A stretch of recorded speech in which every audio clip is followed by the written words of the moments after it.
Brad, it seems like this team's developed a habit over this stretch of once things seem to be going well, something changes drastically, like the end of the second quarter. What's behind that? Yeah, the end of the second quarter was bad.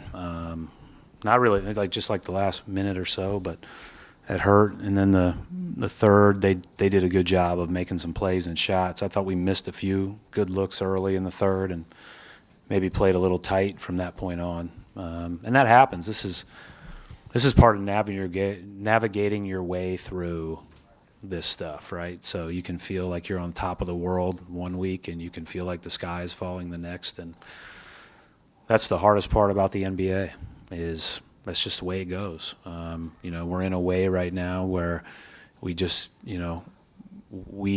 don't sustain it the way that we have and the way that we know we can. And so it feels like in those moments other things kind of snowball on you.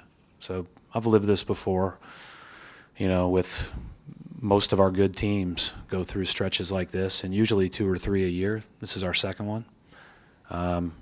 Hopefully we can nip that in the butt and not have a third one.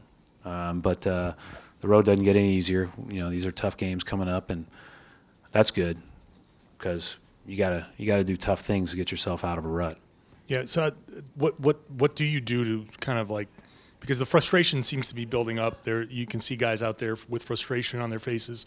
How do you break out of this and not have these ruts? Well, the number one answer is, stay in the possession and play a little bit better and do so with, with great technique, with great purpose, with great focus, with great force, and be able to let the results be what they are, right? And then usually they work out in your favor. We've gotten beat by 2 straight good teams. Friday night was different than this one because, I felt like Friday night, even though we were up in the early, it was a little bit like we were chasing them most of the game. They kind of dictated the game. Today, things started going south for us and it snowballed a little bit.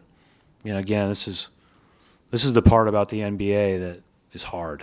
And it's also fun to look back on when you kind of overcome it. Describe what you saw on the Kemba turnover, and then you're thinking of the timeout there. You just want to keep it for later. Kemba did the exact right thing. He tried to dribble away from the obvious trap that was coming. Chris Paul did an amazing job moving his feet without fouling. Just a tremendous defensive play. And then Schroeder went for him full head of steam, and by the time Kemba had realized that, Schroeder was there. And great defensive play by them. The right reaction by Kemba to try to get it out and get it to the other side of the court. And 99.999% of the time he's able to turn that corner, and somebody's got to chase him and foul him from behind. This time it wasn't able to do that. And so, I know he's down about it, but they made a good defensive play on that. Obviously those are things that we got to get better at, but, he did the right thing.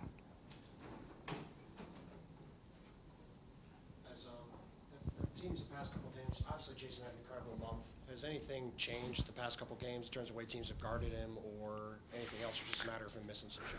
I don't know. I felt like he saw a lot more doubles in the other games. They are up on his pick and rolls, so they're more like active with high hands, and we'll throw in an occasional blitz on the pick and roll, but no like run and jumps like we saw in the Lakers. No super hard traps like we saw in some of the other games, including the Cavs game where he handled them really well. So, but he's been the best defenders are on him in every game, and they're physical and they're dialed in and they're ready to go, and that's why. Whenever I talk to him about it, I always say, like, doesn't this make you respect the best even more? Like, they get it every day from everybody. It's hard. But, I thought he did some good things. Marcus said after the last game that kind of their challenges, like when Kemba was coming back and on his minutes restriction, and you had so many guys in and out. Are you seeing that at all? That maybe like at this point in the year, usually everything's kind of flowing smoothly, but because it has been kind of so scattered? I don't know if at this time of the year it's always flowing smoothly. I think this sometimes is the kind of the, we want to get get it going in the right direction. We want to get fully healthy, but I feel like in a couple of other years we've had tough stretches around now, and that just is part of it.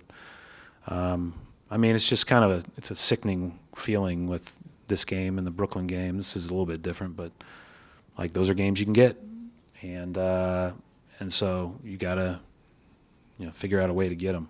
The other teams out there too, they deserve credit for that, but hopefully, I'm not worried about the minutes restriction thing. It's starting to get lifted. He played 30 today. That was about what we had set out for him today. So, Kemba's one of our best players.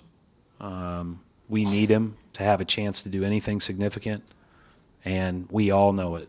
And so, whatever it takes for us all to be at our best when our best is needed, we need to do that. And but he's a critical piece, obviously. And we just didn't ask you earlier about where Jalen stands and kind of how he's coming. Yeah, I don't have an update. You know what, Adam? I didn't even ask the last 2 days because I knew he wasn't going to play and dialed in trying to get ready for this one. So I'm hopeful that he'll be progressing towards playing at some point in the next week, but I don't know that. I don't know that answer either, Tim. I would guess, but I don't know that. Just 41 points for you in the second half offensively. Obviously, you guys have been shorthanded here, but do you feel like you're in a little rut at all or anything? I thought we missed some really good looks. Start of the third when we were moving it around, okay, and then we missed some layups. That sometimes that happens when you end up looking back on a game. You make a few, and it kind of masks some other things, but.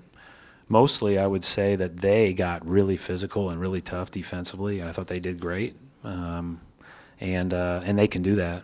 I think Dort really good defensively. Their bigs were very active.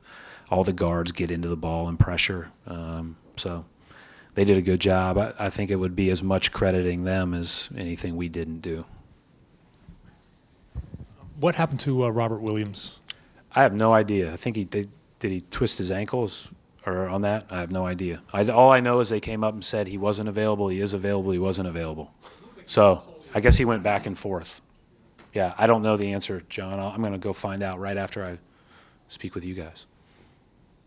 Sorry. Thank you. Thanks.